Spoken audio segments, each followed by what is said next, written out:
En el año 2014, la empresa Gallup sacó a la luz pública un estudio que había estado realizando por 2 años, del 2012 al 2013. Y lo que hizo fue que tomó alrededor de 150,000 empleados de todo el mundo y quiso evaluar cuál era el nivel de satisfacción de los empleados en la empresa. El grado de involucración del empleado en sus sitios de trabajo. Y cuando sacaron a la luz el resultado, se creó toda una crisis y un pánico global. Porque según esa encuesta, solamente el 13% de los empleados a nivel global están satisfechos en sus sitios de trabajo. Solamente el 13% está involucrado en su sitio de trabajo. ¿Qué significa eso, involucrado? Eso significa que él se levanta entusiasmado, animado, interesado y comprometido con los resultados de la organización. En el caso de República Dominicana nos fue un poco mejor, el número es un poco más esperanzador, y en nuestro caso fue un 23%. ¿De acuerdo? Un 23% de empleados. Pero eso no fue solamente lo triste de que tan poca gente disfrute de su trabajo o se sienta involucrada en su trabajo. También reveló que el 60% de los empleados no está involucrado en su trabajo. Pero peor aún, que el 20%, entre el 18 y el 20% está activamente involucrado en hacer daño en su trabajo. O sea que hablan mal del jefe, se molesta con los empleados, no le importa para nada los resultados y está loco por salir de ahí. Si nosotros fuéramos a tomar la población dominicana, según ese estudio, 5 personas, eso significa que de esas 5 personas, más o menos redondeando, una persona está contenta en su trabajo, 3 personas están aburridas, descontentas, hartas, y una tiene una actitud que quisiera hacerle daño a todo el que esté cerca. Ahora, pónganse a pensar que nosotros vamos 6 días de la semana a trabajar, en algunos casos 5 días, y pasamos 1/3 del día en ese sitio. Eso significa que los humanos viven en un sitio muy, muy, muy infeliz. Eso significa que nosotros tenemos serios problemas, tenemos una crisis laboral. Y a partir de ese estudio han comenzado a surgir nuevas ideas y análisis y propuestas.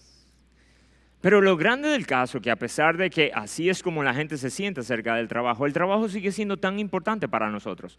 De hecho, cuando usted se encuentra con una persona que tiene tiempo sin ver, una de las primeras preguntas que hace, ¿y qué tú estás haciendo? Es como la segunda o la tercera después de la familia, si conoce a la familia. Si no conoce a la familia, esa es la siguiente. Hola, ¿qué tú estás haciendo? Y ahí es donde uno entra en lucha y decir, ¿digo realmente lo que yo estoy haciendo? ¿O lo que yo estoy aspirando a hacer? Para nosotros el trabajo es importante. Como humanos, para nosotros el trabajo es importante. Aunque según las estadísticas, es desgastante. Ok, ¿qué yo quiero que nosotros hagamos hoy? Yo quiero que hoy nosotros vayamos a las Escrituras y veamos que el trabajo importa. El trabajo importa. Y el trabajo importa porque le importa a Dios, porque es bueno para nosotros, porque es bueno para otros. ¿Y saben por qué? Porque nuestro trabajo tiene efectos para la eternidad. Pero también vamos a ver algo de por qué se importa tanto, por qué se siente tan mal. ¿De acuerdo? Así que primero vamos a tratar de ir a través de las Escrituras y ver cuál es el origen del trabajo. ¿Dónde empieza el trabajo? Si ustedes me acompañan, por favor, a Génesis capítulo 2. Génesis capítulo 2.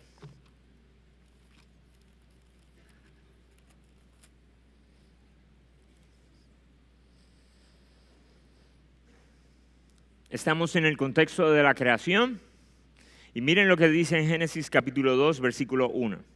Así fueron acabados los cielos y la tierra y todas sus huestes. Y en el 7º día completó Dios la obra que había hecho y reposó en el día 7º y toda la obra que había hecho. Ahora, miren aquí algo importante. El trabajo comenzó en Dios. El cristianismo tiene a un Dios trabajador.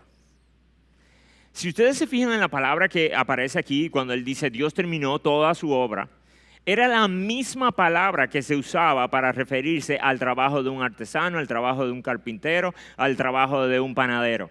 Era exactamente la misma palabra. Así que lo que está diciendo Génesis es que Dios estuvo trabajando.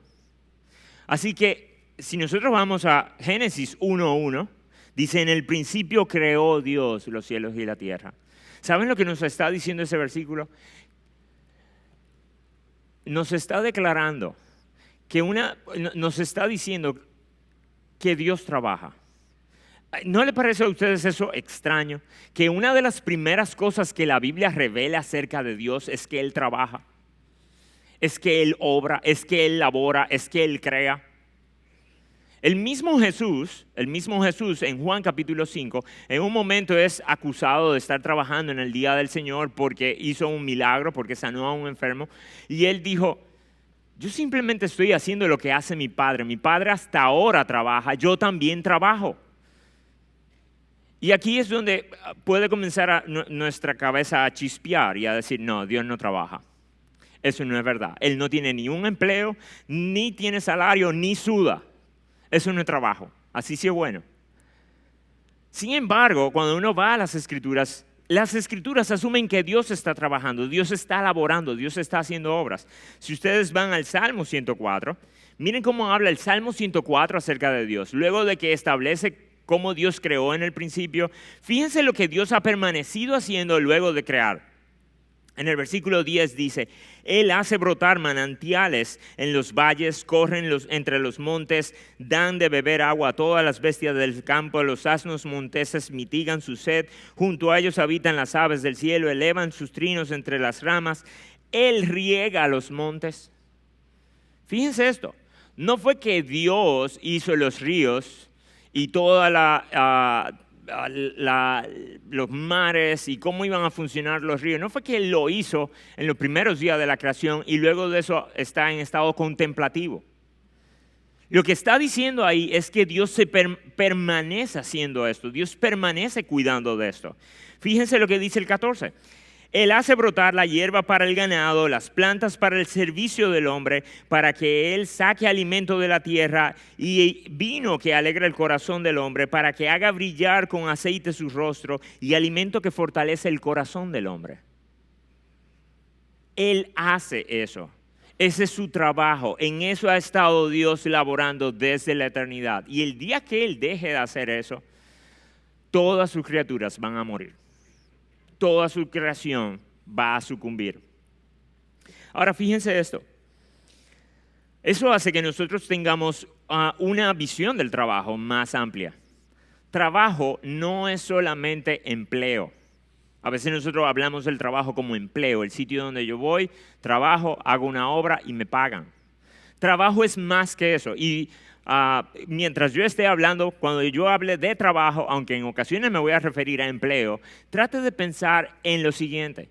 Trabajo es el conjunto de actividades o tareas que usted realiza para producir un bien o un servicio de valor. ¿De acuerdo? Un conjunto de actividades, tareas que usted realiza para traer un bien o un servicio de valor. Trabajar es transformar, es mejorar, es organizar, es hacer progresar algo. Eso es trabajo. Así que, hermanos, algunos de ustedes están desempleados. ¿Saben qué? Digan, yo no tengo empleo, pero usted tiene trabajo. Hay cosas que usted puede seguir haciendo. Hay cosas en las que usted puede seguir contribuyendo. Usted debería estar involucrado en mejorar, en trabajar, en hacer obras. Amas de casa. Puede ser que para ustedes sea lo más difícil. Cuando usted se encuentra con una amiga de la universidad y esta amiga de la universidad está en su traje ejecutivo y le pregunta, ¿y en qué tú estás? Y usted, ahora dicen gerente del hogar. Eso es ama de casa. Y usted puede decir, Ahí está la amiga mía ganando muchísimo dinero, debajo de ella hay muchísimos empleados y yo solamente tengo a 2 niños que no sé ni cómo controlar. Y no gano dinero. No me pagan por esto. Mi hermana, tú estás trabajando. Tú estás haciendo una labor. Se supone que tú estés haciendo una labor de tu casa, de organizar, de hacer prosperar, de hacer florecer tu hogar y tu familia. Y yo sé que es un trabajo ingrato, pero atiendan esto. ¿Cuántos de ustedes estaban conscientes de que Dios era el que hacía correr los ríos, florecer las flores, sacar los alimentos? Eso usted lo sabe por teología, pero cuando usted lo ve, usted no dice, ay, eso es Dios. Ustedes saben que Dios sigue trabajando, Dios sigue obrando, aunque su trabajo sea completamente ignorado. El reconocimiento de la gente no es lo que hace a Dios feliz por su trabajo. Él continúa haciéndolo. Hermanos envejecientes, ya están retirados, ya no tienen un empleo. Pero atiendan esto, mis hermanos. Estadística tras estadística dice que si usted no se involucra en alguna labor de contribución, usted va a terminar en depresión.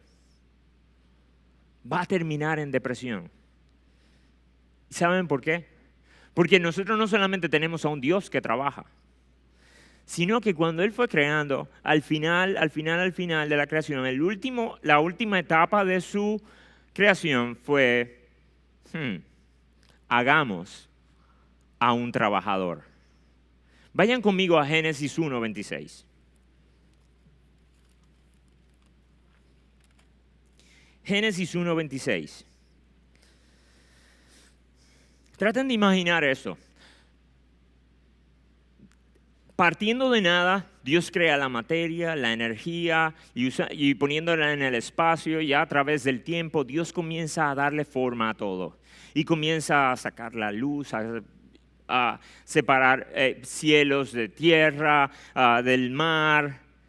Y las cosas, antes que parecía algo que estaba desordenado, vacío, oscuro, comienzan a ver colores, texturas, olores, vida, sonido, bulla, y de repente ya todo es colorido y bello. Y entonces Él al final, en el 6º día, fíjense lo que Él hace una convocatoria trinitaria. Toda la Trinidad ha estado trabajando. Toda la Trinidad ha estado trabajando. Yo no tengo el tiempo para demostrarle eso, pero claramente está ahí. Dice en el principio Dios, inmediatamente usted tiende a pensar en Dios el Padre. Luego en el versículo 2 dice que el Espíritu se movía por la faz de la tierra, se movía entre la superficie. Y usted dice, pero ahí falta el Hijo. Ahí falta el Hijo. Bueno, si ustedes se fijan, lo que estaba pasando era que Dios decía, y dijo Dios, y fue hecho. Y dijo Dios, y fue hecho. Y dijo, y fue hecho. Luego, un par de siglos después, milenios después, Juan escribió su Evangelio. Y dice, en el principio era el Verbo. Y el Verbo era Dios, y el Verbo estaba con Dios. Y todo cuanto fue hecho, todo cuanto existe fue hecho por Él. En Él estaba la vida, y Él era la luz de los hombres. Y nosotros sabemos que ese Verbo era Jesús. Era Dios el Hijo que luego se encarnó en Jesús. Así que fíjense lo que está diciendo Juan. Cada vez que Dios estaba diciendo y dijo, ¿saben quién era el agente ejecutor de esa orden de Dios? Dios el Hijo. Así que está toda la Trinidad involucrada, colaborando con la creación. Hacen una junta y dicen en el versículo 26, y dijo Dios, hagamos al hombre a nuestra imagen, conforme a nuestra semejanza, y ejerza dominio sobre los peces del mar, sobre las aves del cielo, sobre los ganados, sobre la tierra, sobre todo reptil que se arrastra sobre la tierra. Ok, ¿estamos de acuerdo? Hagámoslo. Creó pues Dios al hombre a imagen suya, a imagen de Dios lo creó, varón y hembra los creó. Y luego de que los creó, habla de una bendición. Versículo 28. Y atiendan, aquí está la primera comisión que Dios le entregó al hombre. Atiendan esto, hermanos. Usualmente nosotros en la iglesia hablamos de la gran comisión. Y ubicamos la gran comisión en Mateo capítulo 28, cuando Jesús dice, id por todo el mundo a ser discípulos. Y es cierto que esa es la gran comisión, pero no fue la primera comisión. La primera comisión nosotros la encontramos en Génesis 1:28. Fíjense la primera orden, la primera misión que Dios le pone al hombre. Le dijo, sed fecundos y multiplicaos y llenad la tierra, tengan muchos muchachos y sojuzgadla, ejerzan dominio. Dios le estaba dando al hombre autoridad, le estaba dando poder y confiriéndole la capacidad de influenciar sobre todo lo que él había hecho. Fíjense esto. Le dice, sojuzgadla, ejerced dominio sobre los peces del mar, sobre las aves del cielo, sobre todo ser viviente que se mueve sobre la tierra. Y luego a partir de ahí le dijo, todos los árboles son tuyos, todo árbol que produce semilla es tuyo, úsalo. Y los animales se deben a ti, úsalos. Así que fíjense, cuando Dios decide, vamos a crear a un ser que se parezca a nosotros, a un ser que cuando la gente lo vea, cuando las demás personas lo vean, piensen en algo de nosotros, vamos a crear al hombre. ¿Y saben qué era la primera actividad que iba a hacer el hombre para mostrar que se parecía a Dios? Trabajar, ejercer dominio. Y puede ser que alguno de ustedes piense que dominio es una palabra muy imperialista y que no le guste y que hay que cuidar a la madre naturaleza y que nosotros no tenemos autoridad sobre ella. No, la Biblia dice que sí, que el hombre tiene autoridad sobre ella. Y que la creación es de Dios y que Dios puso a un administrador, que es el hombre. Ahora, fíjense esto. En Génesis capítulo 2 se nos habla de cómo el hombre iba a hacer ese trabajo. Cómo el hombre iba a hacer ese trabajo. Él crea un jardín, hace un jardín, entra el hombre al jardín y fíjense lo que él le dice al hombre. Le dice en Génesis capítulo 2, versículo 15. Entonces el Señor Dios tomó al hombre y lo puso en el huerto del Edén para que lo cultivara y lo cuidara. Fíjense esto. La primera comisión del hombre es sojuzga la tierra, ten muchas familias, propaga mi imagen por toda la tierra y después de eso tu actividad va a ser cultivar y cuidar este jardín. Y a lo que se refería era con cultivar, era maximiza lo que está aquí, sácale provecho, que dé mucho fruto. Y cuando dice cuidar es protégelo, cuídalo, no lo malgaste, no lo dañes. Así que ahí está el perfecto balance que se supone que nosotros tengamos en nuestro trabajo, en nuestra relación con el medio ambiente y en nuestros empleos. Cultivar y cuidar. ¿Saben cuál es nuestro problema usualmente en el trabajo? Que perdemos una de esas dos o las dos. O no cultivamos, o no cuidamos, o no hacemos ninguna de las dos. Pero eso lo vamos a ver más adelante. Pero fíjense esto, mis hermanos. Cuando todo estaba bien, cuando todo andaba bien, Dios no hizo un paraíso todo incluido, en el cual el hombre llegara y comiera fácil y no hubiese trabajo. Dios le dice, cultiva. Porque cuando tú comienzas a tomar los materiales, tú te vas a parecer en algo a mí cuando yo tomé la materia y la energía y comencé a darle forma y traje todo esto.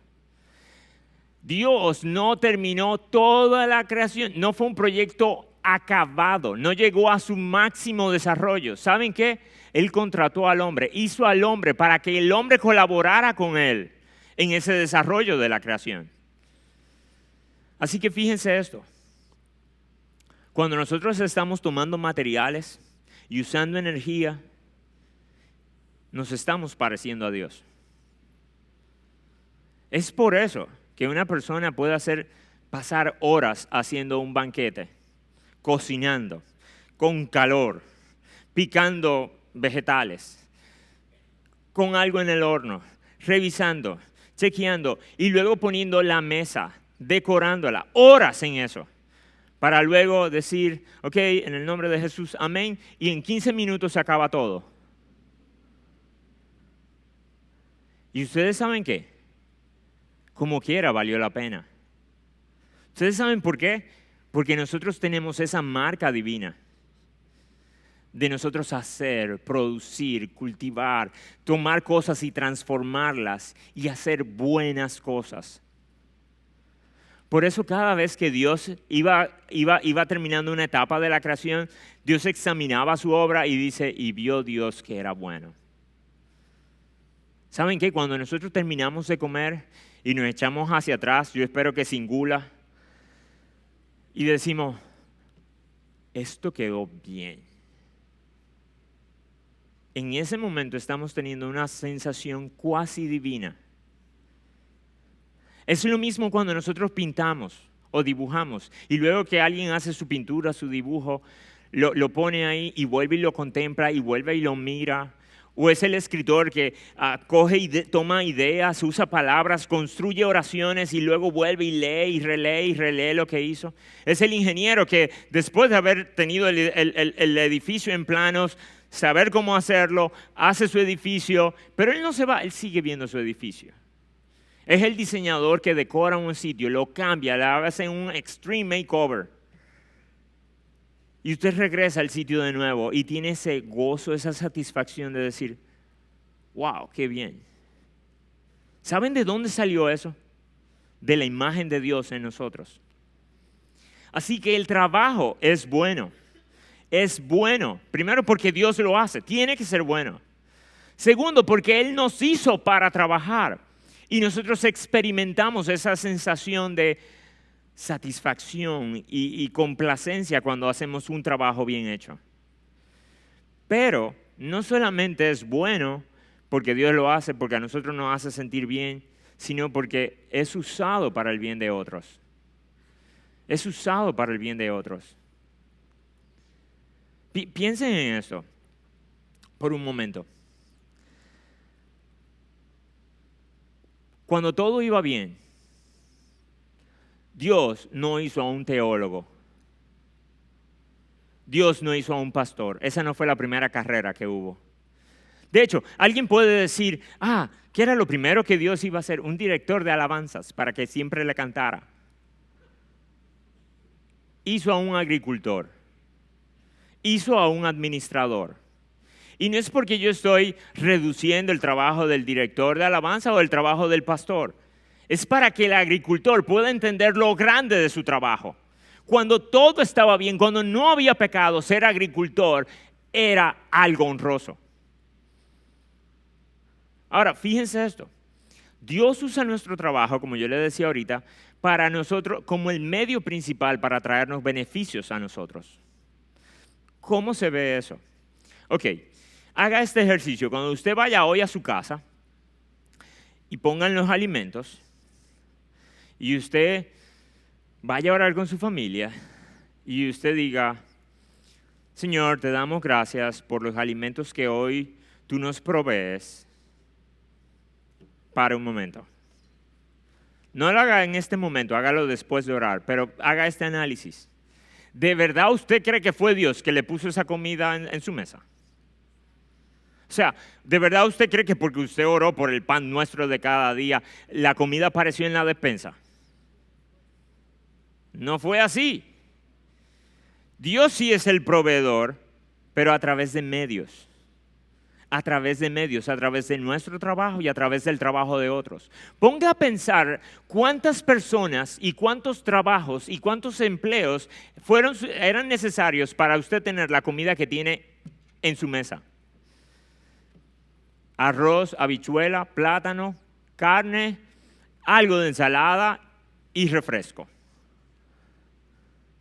Trata de pensar todo lo que se tuvo que dar para que eso llegara a donde usted. Diferentes terrenos, diferentes cultivos, diferentes agricultores, diferentes ingenieros que estuvieran trabajando, inventando transporte, canales de riego, carreteras, aviones, sistemas de software, almacenamiento, eléctricos, vendedores. Todo eso fue necesario para que usted pudiera decir, gracias Señor por los alimentos que nos has dado hoy. Así que mis hermanos, el trabajo es bueno porque Dios lo hace, porque nosotros nos hace sentir bien, porque es un instrumento que Dios usa para hacer mucho bien a los demás. Ahora bien, alguien puede decir, ¿y por qué si es tan bueno yo lo siento tan malo? ¿Por qué aún a pesar de que yo amo mi trabajo, alguien puede decir, yo estaba en ese 23% de lo que disfruta su trabajo? De hecho, yo soy el dueño de mi trabajo. Yo soy de ese 23%. ¿Por qué a veces se siente tan mal? Ok, la respuesta también la tiene Génesis. Génesis capítulo 3. En Génesis capítulo 3 se habla de la caída del hombre, de la caída en el pecado. Ahora, fíjense algo interesante. La prueba que Dios le puso a Adán tenía que ver con el mandato cultural. Él le dice, de todo esto que está aquí, de todos estos árboles tú puedes comer, excepto de uno. Fíjense que en Génesis 1 le había dicho al hombre, todo esto es tuyo. Génesis resume y dice, todas estas plantas son tuyas. En Génesis capítulo 2 se nos aclara que Dios le dice, pero hay uno que tú no puedes comer. ¿Y saben por qué yo creo que Dios estaba diciéndole, hay uno que tú no puedes comer? Era un recordatorio para el hombre de quién es el verdadero dueño.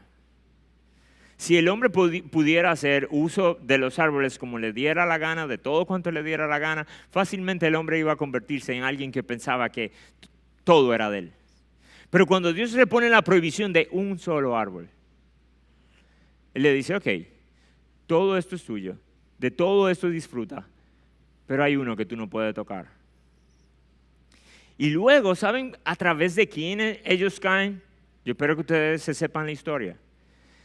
Lo que se suponía que hiciera el hombre de sojuzgar a los animales, resulta que fue un animal que se arrastra, el más bajo de los animales, que fue y engañó al hombre y él cayó. Así que si el hombre realmente hubiese usado bien, hubiese aplicado bien el mandato cultural, entender bien qué era suyo y qué no era suyo, y entender bien cómo lidiar con un animal que me está hablando, si él hubiese sojuzgado, si él hubiese cultivado y si él hubiese cuidado el terreno, no hubiese problema. Pero él le hizo caso, falló a la comisión, falló a la primera comisión. Y luego de eso, en ese mismo momento en el que él mordió el fruto, hubo un cataclismo cósmico. Todo salió afectado. Dice las Escrituras que todo fue maldito por Dios. Pero fíjense algo interesante. Uno pensaría, se arruinó el plan de Dios. Cambiaron los planes. Fíjense algo, no cambiaron los planes de Dios para con el hombre. ¿Se recuerdan que en Génesis 1, 26 al 28 habla de que Dios lo había creado para que procrearan y para que producieran? Fíjense de qué se trató la maldición. En Génesis capítulo 3, versículo 16. Miren lo que le dice a la mujer. En gran manera multiplicaré tu dolor en parto, con dolor darás a luz hijo, y con todo tu deseo será para tu marido, y él tendrá dominio sobre ti. ¿En qué consistía la maldición? No era de que se acabó esto, ya no vamos a tener hijos. No, tú vas a seguir haciendo para lo que yo te creé. Ahora, tú vas a sufrir mucho. Tú vas a tener un dolor agonizante. Y no solamente eso, sino que yo te creé a ti para que tú fueras la ayudante especial de tu marido y juntos siguieran dominando sobre toda la creación. Pues tú sabes que ahora tu marido te va a dominar a ti y va a abusar de ti. Y tú vas a tener conflictos de poder con tu marido. Eso vino por causa de la caída. Y luego fíjense lo que le dice al hombre. Versículo 17, al final, a la mitad, dice: maldita será la tierra por tu causa, con trabajo comerás de ella todos los días de tu vida, espinos y abrojos te producirá, y comerás de las plantas del campo. Con el sudor de tu rostro comerás el pan hasta que vuelvas a la tierra, porque de ella fuiste tomado, pues polvo eres, al polvo volverás. ¿En qué consistía la maldición? También tenía que ver con el trabajo. Ahora tu trabajo va a ser increíblemente duro. Ahora la tierra que antes era un terreno fértil y dispuesto a ser producido, a sacarle provecho, ahora va a ser un territorio hostil para ti. Va a ser difícil. Los que tienen jardines saben qué significa esto. Usted puede podar su jardín y unos días después usted ve que la grama buena no termina de subir bien y ya está al triple de tamaño la grama mala o la hierba mala. Y viene sequía y su buena grama se daña, pero sigue saliendo hierba mala. Es eso a lo que él se refería. Y va a ser una lucha poder seguir. Lo que tú fuiste creado a hacer, tú lo vas a seguir haciendo, pero con mucha dificultad. Toda la naturaleza va a estar opuesta a ti. Pero el problema no solamente está en la naturaleza. El problema también está en nosotros. El problema también está en nosotros. El problema está en que nosotros sufrimos muerte. La muerte lo frustra todo. No importa el trabajo que usted haga, no importa el trabajo que usted tenga. Escuche esto, algunos de sus proyectos van a quedar inconclusos y otros jamás podrán ser comenzados porque usted va a morir. Y eso es frustrante. Usted puede tener las mejores ideas para la humanidad y hay trabajos suyos que van a quedar inconclusos. Pero no solamente eso, sino que aún los proyectos que usted sí terminó, en el tiempo puede ser que se descuiden y alguien los desperdicie y se dañen. Pero puede ser que duren por siglos y siglos, pero su nombre va a ser olvidado. Así que, ¿cuál fue el fruto de su trabajo? Si hay muerte, si yo no lo voy a poder disfrutar. Así que la maldición introdujo problemas, contradicción, muerte, pero además de eso, mi pecado. Ahora yo nazco con la imagen de Adán, en pecado. ¿Y saben qué? Eso hace que yo distorsione el diseño del trabajo. Ya yo no trabajo para cultivar y para cuidar.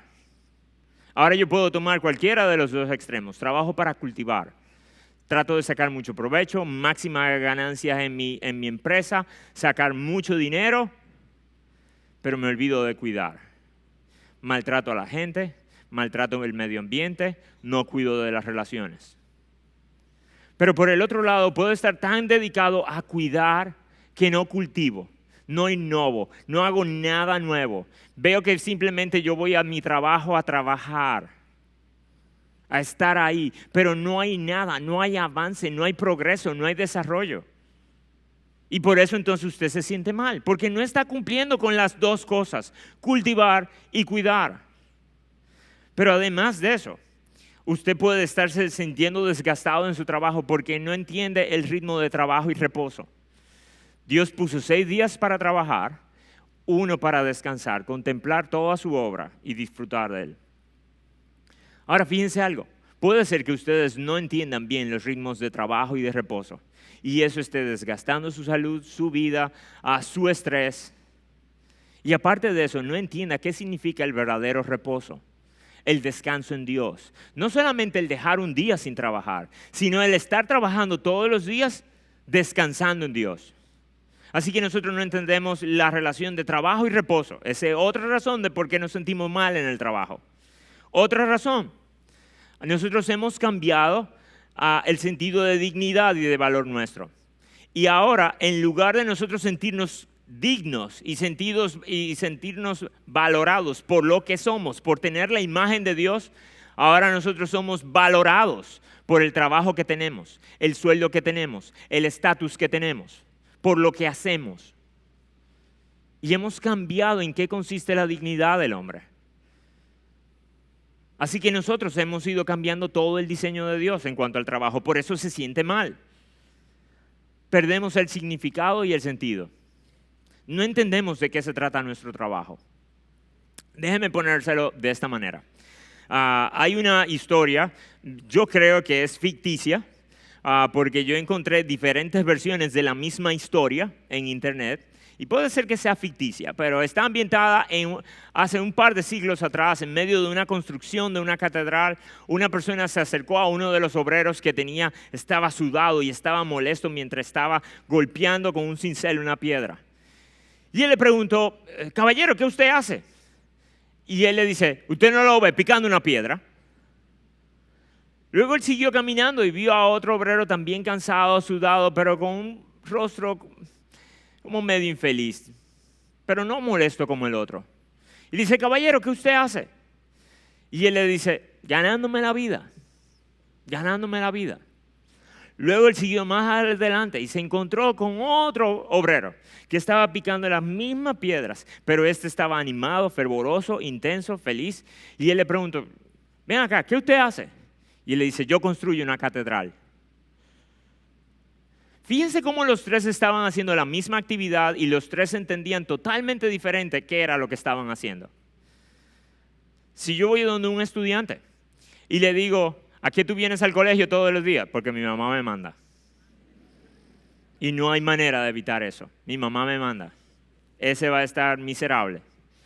Ok, otro le va a decir, ¿por qué usted va donde otro estudiante? Y ve a ese otro estudiante, ¿a qué tú vienes al colegio? Y él dice, bueno, yo vengo a estudiar aquí para poder sacar buena nota, para poder ir a la universidad, para poder hacer una maestría, para luego poder conseguir un trabajo y ganarme la vida. Ese va a vivir en ansiedad porque cada examen para él va a significar poder perder su beca o no. Pero ese tiene algo más de significado que el anterior que iba obligado. Ahora, yo pagaría porque mis estudiantes, porque mis hijos, cuando estén en el medio del colegio y yo le pregunte, ¿qué tú haces hoy? Ellos puedan decir, yo vine a entender la creación de Dios. Yo vine a entender cómo funciona la materia y la energía. Yo vine a entender cómo funciona la historia.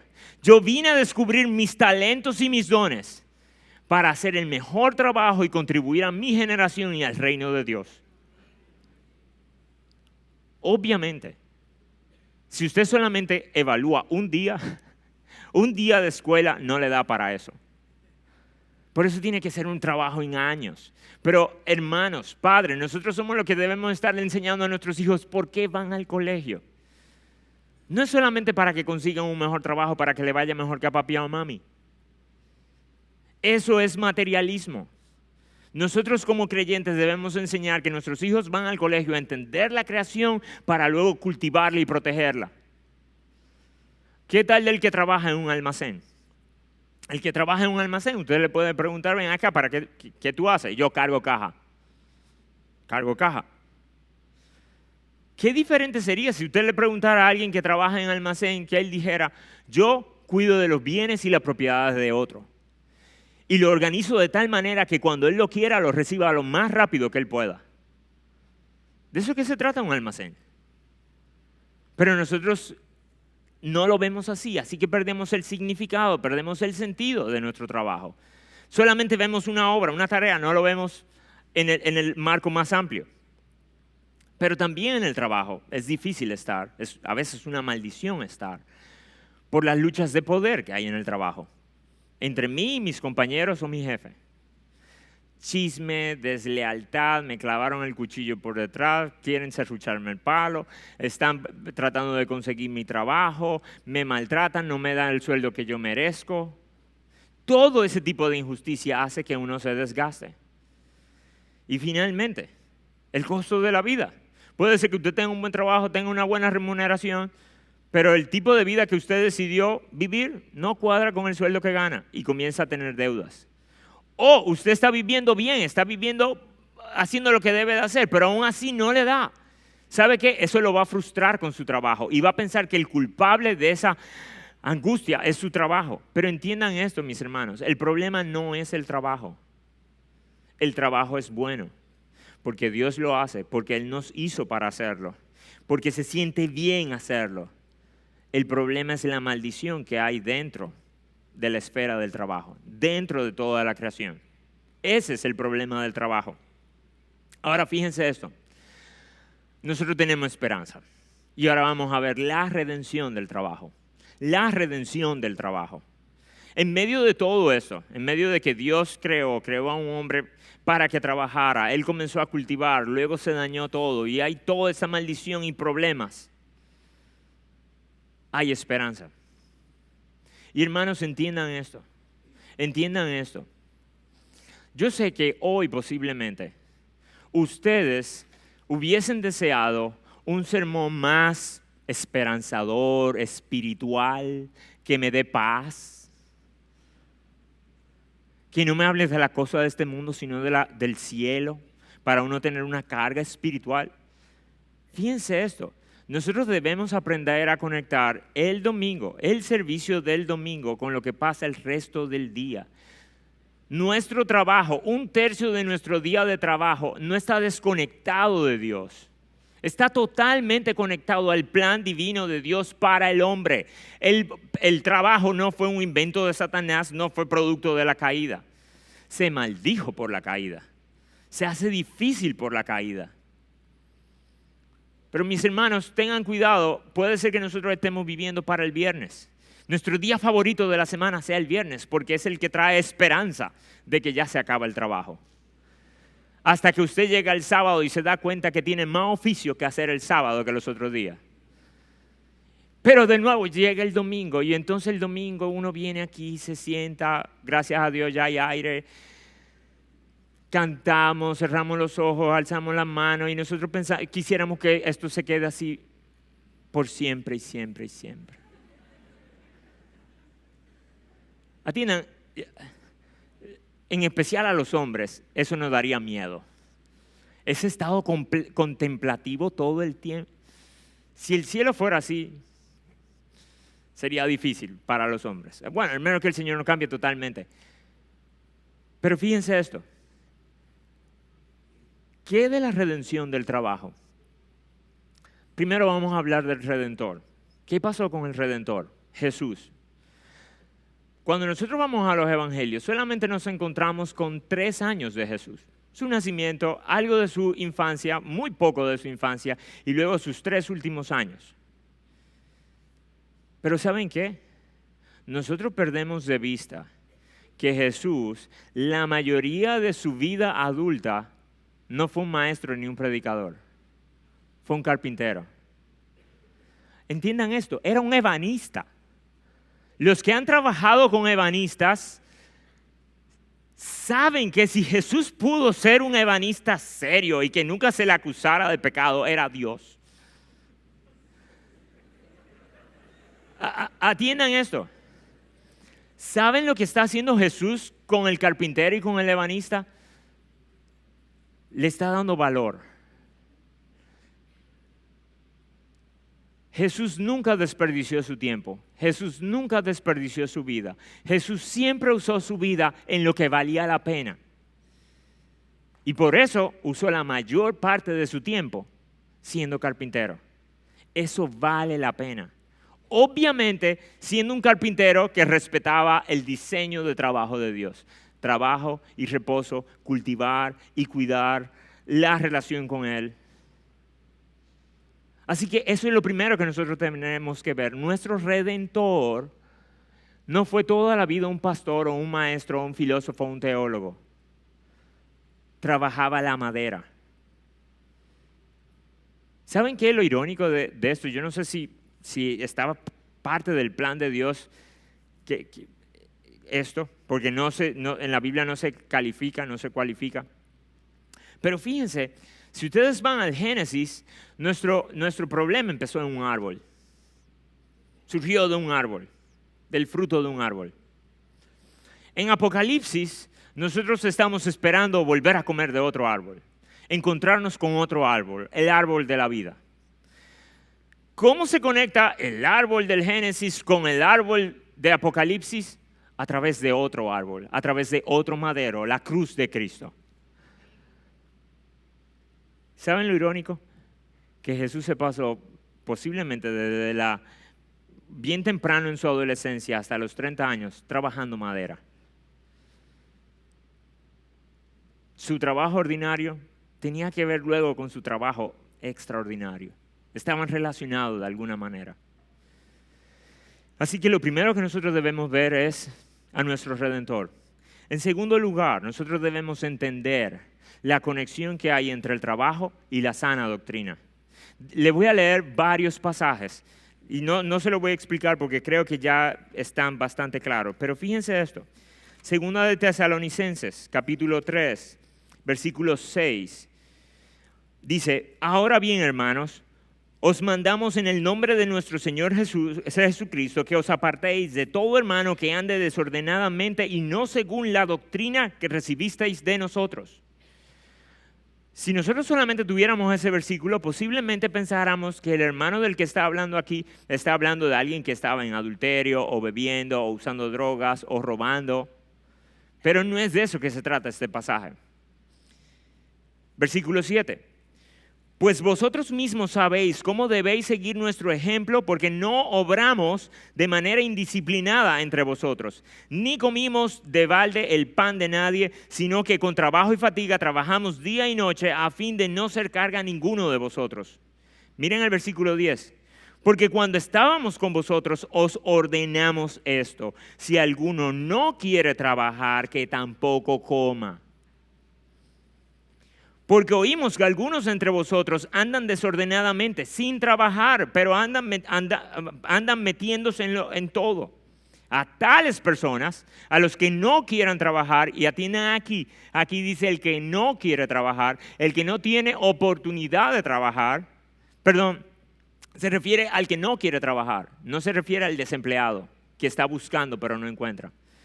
No se refiere al que quisiera trabajo pero tiene alguna incapacidad que no le concede conseguir trabajo. Aquí se está hablando de alguien que puede trabajar pero él se niega a trabajar. A ese es un desordenado. A tales personas les ordenamos y exhortamos en el Señor Jesucristo que trabajando tranquilamente coman su propio pan. Pero vosotros, hermanos, no os canséis de hacer el bien. Y fíjense qué interesante. Él dice, no os canséis de hacer el bien. Si yo le leyera ese pasaje también aislado, ustedes pensar, no se cansen de hacer el bien. ¿Qué significa eso? Eso significa evangelizar, predicar, dar testimonio, caridad, misericordia. El contexto es el trabajo. El contexto es tu labor del día a día. Fíjense lo que Pablo le ordena a Timoteo cuando él está diciendo cómo tú debes ordenar la casa de Dios. Primera de Timoteo capítulo 6, versículo 1. Le dice, todos los que están bajo yugo de esclavos, fíjense que aquí no estamos hablando ni siquiera de personas que trabajaban en un mercado libre y tenían buenas compensaciones, los esclavos. Consideren a sus propios amos como dignos de todo honor, para que el nombre de Dios y nuestra doctrina no sea blasfemada. Si tú no trabajas bien, primero tú vas a estar hablando mal del cristianismo.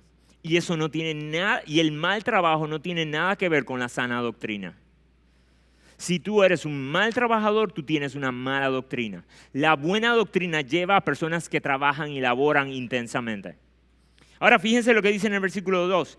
Y los que tienen amos, que son creyentes, no les falten el respeto, no tengan confianza, porque él es hermano mío y vamos a la misma iglesia. Y vamos al mismo retiro, entonces él me tiene que dar el permiso igual, porque vamos al mismo retiro. No abusen de ellos. Porque son hermanos, no abusen de ellos porque son hermanos, sino sírvanles aún mejor, ya que son creyentes y amados los que se benefician de su servicio. Esto predica estos principios. Fíjense algo, mis hermanos. Miren cómo Pablo está entendiendo el trabajo de un esclavo. El trabajo de un esclavo se trata de beneficiar al dueño. Aún en la situación más deprimente que hay de esclavitud, el trabajo de él es beneficiar al dueño. Puede ser que tú estés yendo a tu trabajo solamente a sobrevivir y a tu proveer para tu familia. Y si esa es tu única motivación, estás mal. Tu trabajo debe de ser para la utilidad de su dueño, de tu empleador. Si no, tú no estás trabajando conforme a la sana doctrina. Y luego en Tito, Pablo le dice algo parecido a los siervos, y le dicen a los siervos que trabajen bien, que no defrauden, que no se quejen, para que adornen la sana doctrina. Hermanos, nosotros estamos intrínsecamente conectados con el cristianismo. Si nosotros somos vagos, si nosotros somos mediocres, si nosotros no nos quedamos atrás en nuestras áreas de trabajo, ¿saben qué van a decir del cristianismo? Que es para mediocres, para vagos y para gente no esforzada. Nuestro trabajo respalda y le da credibilidad a las doctrinas que nosotros hablamos. Mis hermanos, ser perezoso es uno de las cosas que más se detractan en la Biblia, en especial en el libro de Proverbios. El perezoso es uno de los villanos del libro de Proverbios, porque no entiende de qué se trata la vida y porque es una maldición para su empleador, porque es una maldición para la creación y el medio ambiente. Así que mis hermanos, los cristianos no podemos ser perezosos. Pero no solamente en la iglesia y sirviendo al Señor y estar involucrados. Atiendan esto, mis hermanos. Si ustedes no tienen tiempo para involucrarse en un ministerio formal en la iglesia, usted no es un ciudadano de segunda categoría en el reino. Si usted trabaja y lo hace bien, usted está glorificando a Dios de esa manera. Atiendan esto. ¿Por qué? Porque Dios trabaja y lo hace bien.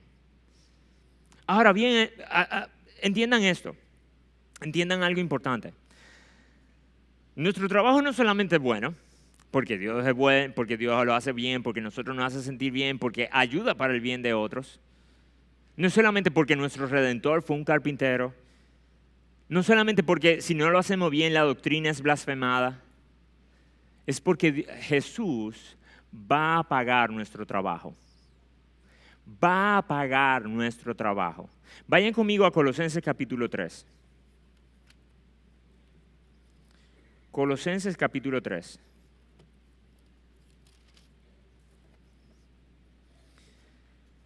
Fíjense lo que dice en el versículo 22. Pablo está hablando de cómo ahora, después de él haber expuesto el Evangelio y cómo el Evangelio nos debe de transformar, miren las aplicaciones. Versículo 22. Siervos, obedeced en todo a vuestros amos en la tierra, no para ser vistos como los que quieren agradar a los hombres, sino con sinceridad de corazón, temiendo al Señor. Y todo lo que hagáis, hacedlo de corazón, como para el Señor, no para los hombres. Miren por qué. Sabiendo que del Señor recibiréis la recompensa de la herencia, es a Cristo el Señor a quien servís. Fíjense esto. Aquí no está hablando de que nosotros servimos a Cristo cuando venimos a la iglesia o en el servicio de adoración de la iglesia. ¿Saben cuál es su primer lugar de adoración y de servicio? El taller y la oficina donde usted trabaja. Ese es su santuario primario. Ahí es donde Cristo ve realmente su servicio. ¿Y saben por qué a él le importa su trabajo aunque el jefe suyo es un impiazo? ¿Sabe por qué a él le importa? Porque usted está cumpliendo con el diseño del humano. Porque usted está haciendo lo bueno. Porque usted está cultivando y protegiendo. Porque usted está haciendo aquello para lo cual fue llamado, para lo cual fue creado. Porque Él es el dueño de la creación. En el mismo Colosenses capítulo 1 dice que de Él, por Él, para Él son todas las cosas. Eso significa que Jesús va a estar atento a cómo tú funcionas en tu taller de sastrería, cómo tú funcionas en el laboratorio, cómo tú funcionas en la empresa donde te contrataron para diseñar. Jesús es dueño de eso. Cuando dice Jesús en el Mateo 28, toda potestad me ha sido dada, tanto en los cielos como en la tierra, por tanto, id y haced discípulos. Él no está diciendo que Él es dueño solamente de nuestras almas, o dueño de las cosas celestiales, o dueño de las cosas que van a pasar luego que Él regrese en su segunda venida. Él está diciendo, yo soy dueño de todo ahora. Todo se me debe a mí ahora. Entonces, mis hermanos, vayamos a nuestro trabajo recordando esto. Trabajar nos hace más humanos. Es de humanos trabajar. Es de humanos cultivar y proteger. Nuestras dificultades no son el trabajo per se, es la maldición del pecado. Y Dios resolvió eso. Dios resolvió eso mandándonos a un redentor que primero fue un carpintero.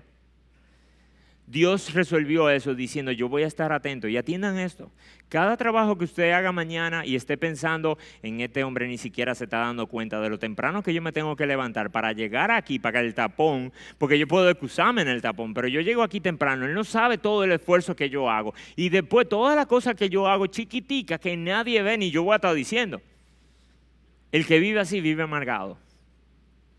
Ahora, si usted se levanta temprano para llegar temprano a su trabajo y usted está dispuesto a hacer detalles que su jefe no va a ver, que su jefe no va a poder notar, pero usted lo hace porque usted dice, y mi Señor Jesús lo está viendo. ¿Sabe lo que ustedes están haciendo? Están almacenando para la mejor AFP del mundo. Ese es su fondo de pensiones. Esa es su herencia. Su jefe nunca le va a poder pagar su trabajo. Nunca. Al menos que usted sea muy holgazán y realmente él le esté pagando de más. Pero si usted hace un buen trabajo, nunca le van a poder pagar lo que es realmente justo. ¿Saben qué? Nuestro Redentor está dispuesto a pagarlo. Porque es de la creación. ¿Saben lo mejor de todo?